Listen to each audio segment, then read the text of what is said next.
수도권의 빌라와 오피스텔 1,139채를 임대해서 빌라왕으로 불리던 김모 씨가 갑자기 사망하며 보증금을 돌려받을 수 있을지 큰 관심을 받고 있습니다. 정부는 보증금 반환 대책을 마련하고 추가 피해자를 막기 위해서 또 다른 의심 사례를 모아서 경찰에 수사 의뢰한 상황입니다. 관련 내용 전문가 모시고 자세히 살펴보겠습니다. 김한규 변호사 나와 계십니다. 어서 오십시오. 안녕하세요. 네, 주택 1,139채를 보유해서 일명 빌라왕으로 불렸던 김모 씨, 갑작스럽게 사망하면서 임차인들이 보증금을 돌려받지 못하는 상황이 됐습니다. 이게 굉장히 문제가 심각한 게 피해자만 해도 수백 명에 달하고 개인당 피해액이 억 단인 겁니다. 일단 단도직입적으로 보증금, 이 피해자분들 다 돌려받을 수 있는 겁니까? 예, 저는 굉장히 안타까운 사건인데요. 예. 일단은 저는 이게 지금 1,139채라는 어떤 빌라 내지는 오피스텔을 소유했다고 하는데 네. 이분이 돌아가시긴 하셨지만 이 빌라 왕인 건지 예. 아니면 빌라 왕 아니면 뭐 사기꾼인 건지 뭐 향후 조사를 해봐야겠지만 예. 굉장히 놀라운 사실이죠. 1,139채라는 거는. 근데 이게 문제는 지금 굉장히 많은 세입자들이 지금 여기 얽혀 있지 않습니까? 보증금 문제로. 그러니까요. 일단은 보증금이 뭐 지금 당장 반환받지 못하더라도 안전하신 분들은 일단 뭐 전세 보증금 반환 보증에 가입하신 분들, 이분들 같은 경우는 지금 당장 받지 못하더라도 어느 정도 시간이 지나면 그래도 본인들의 보증금을 받을 수 있는데 주택보증보험공사 이제 그렇죠. 여기에서 허그라고 하죠. 예. 네, 가입을 한 분들은 그래도 시간이 지나도 좀 돌려받을 수는 있다. 예, 그렇습니다. 예. 근데 가입하지 않는 분들 지금 현재까지 알려진 바에 의하면 지금 약 한 46% 정도, 그러니까 한 525분 5명 정도는 가입을 하지 않았다고 알려졌거든요. 근데 이분들 같은 경우는 현재 보증금 전액을 지금 반환 받을 수 있을지 좀 굉장히 좀 우려되는 상황입니다. 그러니까 이제 두 분류로 좀 구분을 지을 수 있는 거네요. 그럼 우선 그 주택보장보험공사 허그에 가입을 한 분들이라면 돌려받을 수는 있다라는 겁니까? 네, 보험이니까 다만 이제 원래대로라면 예. 이런 보험 사고가 발생하게 되면 일정 시간이 지나게 돼서 이제 임차인이 보증금을 돌려받지 못했다 하면 그 집주인 즉 임대인이 있지 않겠습니까? 네. 그러면 이 허그가 임대인에 대해서 구상을 할 수 있기 때문에 예. 대위 변제 형식으로 네. 세입자에게 먼저 보증금을 돌려줍니다. 그래서 이른 시일에 보증금을 반환받을 수 있는데요. 이번 사건 같은 경우는 임대인인 김모 씨가 세상을 갑자기 떠나지 않았습니까? 네. 그래서 허그 입장에서는 이게 상속 문제가 남아 있어요. 그러니까 대체 누구한테 돈을 받을 수 있는 건지 확정되지 않았다는 겁니다. 그러면은 아마 유족들이 있을 거예요, 상속인들이. 근데 그러니까요. 우리나라 법에 의하면 사촌 이내까지 상속받을 수 있는 지위가 있기 때문에 네. 누가 상속받을지 모르는 상황이기 때문에 지금 붕 떠버린 상황입니다. 그러니까 이게 뭐 한 달이 될지 뭐 몇 달이 걸릴지 아니면 1년 이상 걸릴지 아니면 모든 상속인들이 상속 포기할 수도 있거든요. 그럼 상당한 시간이 지나서야지만 이분들이 이제 그 보증금을 돌려받을 수 있다. 근데 이게 왜 심각하냐면 이게 대부분 그 젊은 세대들, 30, 40대 젊은 세대들이 많다고 하는데 그러니까요. 보증금이 보통 1, 2억대가 제일 많다고 합니다. 근데 네. 이분들 중에서 상당수는 이 보증금이 이분들한테 거의 대부분의 재산인 경우가 많을 겁니다. 맞습니다. 그러면 이분들한테 그런 어떤 1년 이상 기다리라고 한다면 그 기간 동안에 이 세입자들은 과연 어떻게 지내라는 소리인가 이런 또 곤란한 문제가 생긴다는 거죠. 예, 그러니까 지금 보험공사에서 그 보험을 가입한 분들도 당장 전세보증금을 돌려받기가 쉽지 않은 상황인 것이 보통은 이제 가입을 했으면 쉽게 이제 받을 수가 있는데 지금은 그 변제 대상 당사자인 그 임대인이 사망했기 때문에 그렇습니다. 그 대상자가 사라지기 때문에 당장 못 네, 받는 상속 문제가 그런 남아 상황. 있어서요. 예. 그럼 상속자분들이 이 결정을 좀 빨리빨리 해야 될 텐데 네. 이런 것들은 어느 정도 기간이 걸리는 겁니까? 보통은 이제 3개월 이내에 상속 포기를 하던 한정 승인을 하면 되는데요. 네. 근데 상속인들이 아까 말씀드렸지만은 보통은 뭐 가족으로만 생각하죠. 부모, 자식 간. 네. 그렇지만은 그분들이 포기하거나 뭐 한정 승인하면 좀 빨리 끝나는데 뭐 포기할 수도 있겠죠. 그러면은 네. 이제 형제 자매라든가 사촌까지로 넘어가게 되거든요. 예. 그래서 지금 뭐 이른 시일 내에 좀 이렇게 부모님들이 좀 살아 계신다면은 좀 이른 시일 내에 한정 승인 절차를 밟던가 좀 이른 시일에 하게 되면은 좀 빨리 좀 정해지는데 네. 모르겠습니다. 이 지금 상속 문제는 뭐 돌아가신 분의 가족 관계를 저는 잘 모르겠습니다만 예. 하여간 최악의 경우는 뭐 법원이 개입하는 경우도 있거든요. 전부 다 이제 상속 문제가 정리 안 되면 상속 재산 관리까지 가게 되면은 뭐 1년 이상 걸릴 수도 있다는 걸 말씀드린 겁니다. 최악의 경우에는. 그러니까 예. 법적으로 상속을 할 수 있는 그 범위 대상은 사촌이내 친족까지 가기 때문에 만약에 포기를 하면 이게 계속 이렇게 넘어가서 그렇죠. 거기까지 이제 포기 절차 의사를 확인한 후에야 다음 단계가 넘어갈 수 있다라는 네, 이건 말씀이신 어디까지나 거죠? 뭐 가장 오래 걸릴 수 있다는 최악의 경우를 전제로 말씀드리는 건데요. 네. 그 기간 동안에 이 보험에 가입하신 분들도 상당히 좀 고통을 받는 상황에 처해 있다. 현재로서는 그렇게 말씀드리는 겁니다. 근데 사실 이 상속 절차는 이제 따로 또 진행이 되고 그거 포기하는 절차는 포기하는 절차대로 되고 보증보험공사에서 돈을 일단 그 보험에 가입했던 피해자들에게는 돈을 일단 우선적으로 주고 나서 나중에 구상권 청구를 해도 될 것 같은데 이번에는 왜 그게 적용이 안 되는 겁니까? 사실 제도의 뭐 일종의 허점 내지는 미비점이라고 생각했죠. 아마 네. 한국 입장에서도 이런 사태를 뭐 사전에 철저히 뭐 예상하고 이렇게 제도를 구비한 건 아니라고 보여지거든요. 그래서 네. 정부도 이번 사태에 관해서는 이게 사실 세입자들 잘못은 아니니까요. 그러니까요. 그래서 좀 신속하게 어차피 상속재산 확정 절차는 언젠간 정해지게 돼 있으니까 네. 좀 신속하게 세입자들한테 이 보증금을 반환하는 정책으로 좀 추진한다 이렇게 입장이 알려지고 있습니다. 현재로서는. 네, 어쨌든 이렇게 보증보험공사에 가입한 분들은 시간이 지나더라도 돌려받을 수 있다라고 했는데 이걸 다 그럼 100% 돌려받을 수 있는 겁니까? 예. 근데 가입을 하지 못한 분들 같은 경우에는 그럼 어떻게 할 수 있는 이분들이 진짜 걱정입니다. 46%라고 아까 말씀드렸는데요. 네. 52명. 사실 가입하신 분들이 52명인데 이분들은 또 가족이 있을 수도 있지 않겠어요? 가족이 거주하는 경우도 있을 거예요. 그러면은 네. 지금 뭐 1,000명 이상의 분들이 여기에 지금 굉장히 고통받는 상황인데요. 이럴 때는 부득이하게 그 법적 원칙대로 갈 수밖에 없는 겁니다. 그러면은 이 집에 대해서 이제 경매 절차를 거쳐가지고 이제 우선순위에 따라서 우선순위 채권에 따라서 이제 뭐 배당을 받게 되는 것이게 됐죠. 그런데 그럼 우선순위가 뭐 어느 정도 되나요? 그러면 이런 경우에 현재 알려진 것은 돌아가신 김모 씨한테 지금 종부세 체납한 세금이 무려 62억이 있다고 합니다. 네. 그러면은 우리 법에 의하면은 일단은 이 62억 원이 먼저 이제 가져가게 되는 겁니다. 세금으로. 예, 세금으로. 그러면은 남은 돈으로 해서 이제 차순위 또 혹시 모르겠습니다만은 여기에 또 우선순위로 근저당권이 설정된 금융권 채무가 있다 그러면 또 거기서 또 가져가게 되는 거고요.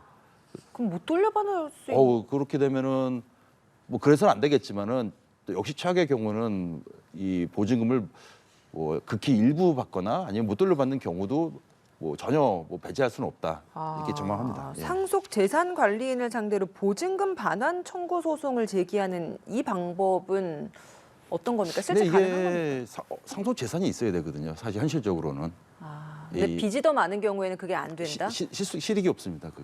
예. 참 답답한 상황입니다. 경매 말씀하셨는데 지금 47건이 법원의 경매로 넘어가 있습니다. 이 경매 절차 같은 경우에는 어떻게 진행이 되는 건지 이 부분에 대해서 좀 설명해 주시겠어요? 실무에서는 일단은 채권자가 일단 근저당권자라든가 이런 채권자들이 이 경매 신청을 하게 되는데요. 그러면은 사실 부동산 경매라는 것이 한두 달에 끝나는 작업은 아닙니다. 네. 경매를 하게 되면 이 부동산의 일단 시가를 알아보기 위해서 감정 기간이 필요하고 감정 절차를 해야 되고요. 그럼 네. 그 사이에 몇 달이 또 지나가고요. 그럼 채권자들 신고 기간이 있고요. 네. 그리고 나중에 또 배당 요구할 수 있는 또 배당 요구 기간을 설정합니다. 법원에서. 그러면 나중에 또 배당을 하게 되는데 대개 이러다 보면은 6개월 내지는 1년 이상은 그냥 지나간다고 봅니다. 왜냐하면 채권자들이 다 확정이 돼야 되니까. 그러면 그러고 나서라도 사실은 이분들이 지금 전세 계약한 이 주택, 네. 빌라 이것이 가치가 네. 그나마도 어때 세금 갚고 다른 채권 갚고 해도 남는 금액이 이분들의 보증금에 보존이 된다면 역시 시간이 걸리겠지만 보호를 받는 건데 지금 우려되는 것은 언론에도 많이 나왔지만 깡통 종세라는 말이 이미 통용되고 있지 않습니까? 네. 그렇게 되면은 사실은 이분들 입장에서는 아까 말씀드렸듯이 이 보증금을 뭐 전액 보호받기는 좀 어려울 가능성도 좀 높다. 그러니까 이렇게 어떤 보입니다. 우선순위는 그 채무액이 있으면 그걸 먼저 예, 일단 세금이 먼저 예. 당해세라고 해서 세금이 먼저 우선적으로 그 변제받고요, 배당받고요. 예, 예. 이런 답답한 상황이기 때문에 정부가 직접 이 피해자들을 만나서 어떤 상황인지도 듣고 대책도 말을 했잖아요. 그 정부가 내놓는 지금까지의 대책은 어떤 겁니까? 예, 일단은 아까 이제 보험에 가입된 네. 가입된 이분들에게는 좀 이례적으로 일단은 상속조차를 기다리지 않고 신속히 보호를 하게 해주겠다, 보증금을 돌려주겠다는 취지겠죠. 이건 네. 아주 바람직한 정부의 자세라고 보여지고요. 예. 그리고 그렇지 이제 못한 분들의 사실 더 큰 이제 문제. 미가입자가 문제인데 예. 미가입자에게는 최대 1억 6천만까지 그 한 1년 1% 정도의 이율로 좀 돈을 빌려주겠다. 주는 건 아니겠죠. 당연히 줄 수는 없는 상황이고 요 되게 저리로 빌려주겠다. 이게 당장 이 돈으로 좀 거주를 하는 방향으로 제안하고 있는데요. 네. 정부 입장에서는 뭐 지금 현재 상황에서는 좀 최선의 방책을 내세운 거 아닌가 예, 이렇게 봅니다. 그 지난해 8월에 법이 개정이 돼서 임대사업자의 보증보험 가입이 의무화됐습니다. 하지만 실제로 이 빌라왕 같은 경우에는 주택 44채만 여기에 가입이 돼 있었다고 하더라고요. 이건 어떤 얘기인 겁니까? 예, 이게 사실은 의무화돼 있기 때문에 예. 원칙적으로는 다 가입이 되어야 되는데 사실 가입이 하지 않는 경우는 어떻게 보면은 이게 가입이 현실적으로 어려운 경우도 있을 거고요. 내지는 이 세입자를 일정 부분 기만한 걸 수도 이렇게 보이거든요. 사실 이 분이 돌아가지 않았다면은 아마 이게 좀 1,000채가 넘는 이 빌라나 오피스텔을 매입을 하고 네. 그 매입하는 것도 한꺼번에 한 건 아닐 겁니다. 그러니까 누구로부터 계속 보증금을 받으면서 이 보증금을 통해서 또 다른 빌라를 구입하고 이런 식으로 계속 순차적으로 할 가능성이 높은데요. 그렇죠. 이거 절대로 혼자 한 거라고 보여지지 않고요. 굉장히 어떤 다수의 어떤 관련자들이 분명히 있었을 텐데 그럼 대대적인 검찰, 경찰의 수사가 진행돼서 사실은 발본색고할 사안인데 일단 당사자가 돌아가셨으니까 아마 지금 이게 저는 개인적으로 이게 굉장히 좀 전세 사기의 하나의 어떤 상징적인 사건 아닌가 이렇게 이게 좀 궁금한 게 보여지거든요. 보증보험 가입이 의무화가 됐는데 가입을 안 한 게 더 많다라는 건 그 의무화가 지켜지지 않았다는 그렇죠. 거잖아요. 현실적으로 근데 그렇습니다. 어떻게 현실적으로 이게 어떤 구조길래 이게 이렇게 진행되는 사실 겁니까? 실무에서 예. 세입자들이랑 이제 중개사가 보통 있겠죠, 임대인이 있겠죠. 그러면은 가입을 할 때, 가입을 할 때가 아니고 이제 임대차 예, 전세 계약을 계약서를 할 때. 할 당시에 보면은 세입자들 입장에서는 관심 갖는 것은 딱 두 가지입니다. 여기서 그 적정한 어떤 전세 보증금, 그 다음에 이 거주 공간에도 관심 갖겠고요. 그 나중에 이 보증금을 안전하게 돌려받을 수 있을 것인지 이 두 가지가 주된 관심점이거든요. 네. 그럼 세입자가 알 수 있는 정보라는 것은 보통 이 빌라의 뭐 등기 등본을 확인을 해서 과연 거기에 나와 있는 것은 근저당권 아니면은 그쵸. 뭐 그런 앞서 거는 이제는 뭐 좀 많이들 압류된 거 확인하죠. 이거는 모든 국민들이 이미 알고 있는 건데 예. 그 외 정보 예를 들면은 지금 임대인이 이렇게 1,000채가 넘는 그 빌라라 부동산을 소유한 사람인 걸 알 수 없는 거고 아까 말씀드린 62억의 세금이 연체된 사람인 것도 알 수 없는 거고 또 다가구 주택 같은 경우는 선순위 임차에 있는 건지 알 수 없는 거 아니겠습니까? 사실 이런 정보의 비대称성이 사실 이 사건을 촉발한 원인 중에 하나가 아닌가 생각합니다. 예. 그래서 경찰청의 정부 차원에서도 이걸 조직적인 공모로 의심을 하고 수사에 착수한 거죠. 이거는 좀 전에 말씀드렸듯이 이거는 혼자 살 수 있는 사안은 절대로 아니고요. 분명히 다수의 사람들이 더군다나 이 돌아가신 분은 언론에 일부 보도된 바에 의하면은 약간 장애를 앓고 있는 분이라고 하시더라고요. 그럼 절대로 이분 혼자 할 수 있는 건 아니고 어떻게 보면 이분은 그 본인의 이름을 빌려주거나 아니면 뭐 일종의 뭐 바지 사장 역할을 할 수도 있어요. 그럼 다른 어떤 저는 이거 한두 명도 아니고 수십 명 이상이 관련된 거기에는 또 중개업자도 관련될 수도 있고요. 네. 그 누군가 이 100명이 넘는 세입자들을 속여서 그러니까 속인다는 건 딴 게 아닙니다. 나중에 그 임대차 기간이 끝나고 나서 보증금을 돌려주지 못할 가능성이 높다는 것을 인식을 이미 하고 심지어는 보험에도 가입하지 않고 이런 어떤 여러 가지 재반 사정을 고려하면 아주 집단적으로 그 다중의 피해를 일으킨 전세 사기일 가능성이 매우 높다. 그래서 저는 경찰이 내지는 어떤 정부 당국이 철저히 좀 조사를 해야 되지 않을까 생각합니다. 근데 보니까 이번에 이 빌라왕 김모 씨가 숨진 것이고 드러난 게 이 사람 명의로가 이제 1,000채가 넘는 건데 이 사례가 이 사람 한 명뿐만이 아니라 여러 건이 발견이 됐다라는 거 아닙니까? 그러면 이게 이 한 사례가 아니라 이미 다양한 사람들이 이런 일을 벌이고 있다라는 거 맞습니다. 아닙니까? 이게 어떻게 보면은 우리나라가 이제 시장 경제를 택하고 있는 나라이기 때문에 사실은 뭐 일종의 갭 투자라든가 이런 예. 것이 허용되고 있지 않습니까? 허용되고 있기 때문에 뭐 은행에서 대출을 받아서 뭐 집을 구입해서 또 예를 들면 전세 보증금을 받아서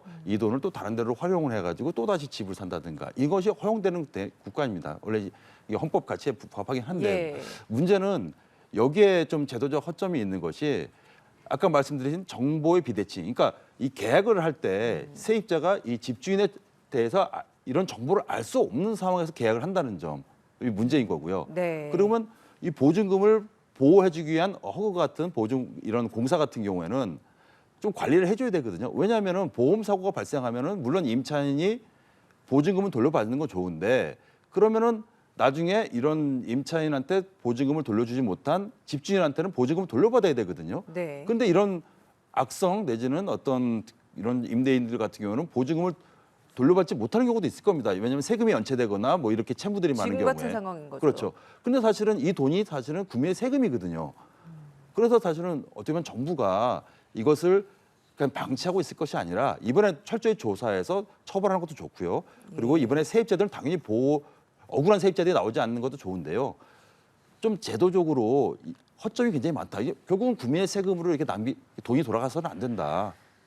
좀 진지하게 이게 사실 중요한 민생 사건이기 때문에 예. 정치권이 좀 심도 깊게 연구해서 제도를 개선해야 되지 않을까 그러니까 이게 생각합니다. 좀 구분지어야 되는 게 갭 투자는 사실 범죄가 아닙니다. 그럼요. 이게 법률적인 허용 범위 안에서 이제 돈을 융통성 있게 이제 굴리는 그럼요. 거라고 할 수 있을 텐데 지금 말씀하시는 지금 이 사건 같은 경우에는 브로커가 개입이 되고 건축주가 이제 끼고 이러면서 범죄일 가능성이 열려 있다. 그런 정황들이 좀 몇 가지가 좀 드러난다라는 범위에서 지금 경찰 수사까지 드러나는 그럼요. 건 거죠. 예, 맞습니다. 예, 지금 속속이 또 드러나는 것이 제도적인 미비점이었습니다. 보증보험공사에서도 바로 돈을 보증을 해줄 수 없는 것 역시도 제도적인 허점이 지금 발견이 되는 부분일 것 같은데 제도적으로 어떤 부분들을 좀 보완해 나가면 좋을지 이것도 좀 짚어주시면 좋을 것 같아요. 일단은 뭐 허그만 있는 건 아니지만 일단은 이 보증을 해주는 공사라든가 회사 입장에서는 이 임대 물건에 대한 보다 좀 철저한 심사가 좀 필요하다. 네. 심사를 통해서 그리고 또 중요한 것은 이 전세 계약을 할 당시에 임대차 계약을 할 당시에 계약을 하고 나서 보통 계약금을 지급하고 나서 일정 기간이 지나고 입주할 때 잔금을 내지 않습니까? 네.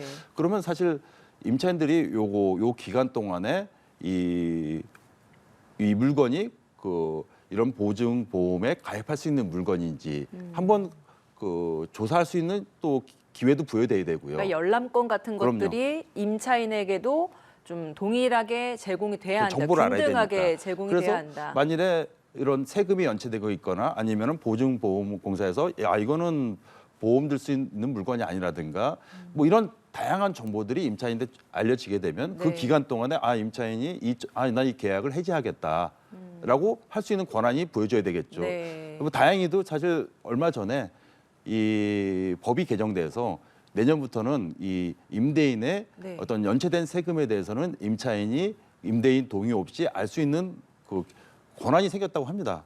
내년부터. 그래요? 그나마 좀 다행인 것이죠. 네. 그래서 저는 사실은 저거거든요. 이렇게 위험성 있는 전세 물건은 사실은 보증금이 낮아야 되는 게 정상입니다. 그게 오히려 당사자 정보를 정확히 알게 되면은 네. 지금 1억, 2억 할 게 아니고 이런 물건들은 사실은 보증금이 한 1,000, 2,000 정도 돼야지만이 서로 간에 안전한 물건이 되는 건데 정보를 모르게 되니까 2억, 3억까지 가는 게 되는 거죠. 네. 지금 있는 법안 내에서 또다시 당장 오늘 그리고 내일 계약을 해야 되는 임차인들이 상당히 많지 않습니까? 임대차 계약을 할 때 어떤 부분들을 유의해야 할지 마지막으로 짚어주시면 좋을 것 같습니다. 네. 일단은 보험에는 가입을 하시는 걸 좋겠습니다. 보험에는 네. 사실은 특히 위험한 것은 다가구 주택 아니면 뭐 빌라, 오피스텔 같이 이게 어느 정도 시가인지 모르지 않습니까? 네. 사실 일반 아파트 이거 뭐 대장 아파트라고 하죠. 큰 단지 아파트들은 시가가 얼마인지 어느 정도 정보가 공유돼 있어요. 네. 사실은. 근데 이런 그 다가구주택 빌라 같은 경우는 정보가 없으니까 그 보험에 가입하기를 권하고요. 그리고 두 번째로는 특히 다가구주택 같은 경우는 그 임차인들이 굉장히 많습니다. 사실은. 근데 네. 집주인 이 집을 여러 채 갖고 있는 임대들이 많아요. 그래서 네. 반드시 그 본인보다 앞선 순위의 임차인들에 대한 정보도 알아야 됩니다. 그래서 계약을 할 때 집주인한테 그리고 중개사한테 나보다 앞순위라는 건 딴 게 아니라 점유 신고를 먼저 한 사람들, 확정일자를 먼저 받은 사람들의 정보를 알려달라고 하면은 임대는 알려줘야 되거든요, 반드시. 네. 만약에 그걸 속이게 되면 기망이 되는 거기 때문에 네. 그런 정보 정도는 반드시 알아야 되고, 그리고 이거 너무 당연하지만은 이 집값이랑 전세 보증금이 합친 가격이 적어도 70%를 대출받은 금 70%를 넘어서는 안 됩니다. 넘게 되면은